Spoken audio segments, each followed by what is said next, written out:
శ్రీ శంకర భగవత్పాద విరచిత శివానంద లహరిలో 1వ శ్లోకము భావము అంటే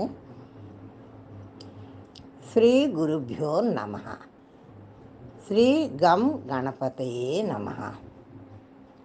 కళాభ్యాం చూడాలంకృత శశికళాభ్యాం నిజతపః ఫలాభ్యాం భక్తేషు ప్రకటితఫలాభ్యాం భవతు మే. శివాభ్యాం అస్తోకత్రిభువన శివాభ్యాం హృది పునర్భవాభ్యామానందస్ఫురదనుభవాభ్యాం నతిరియం.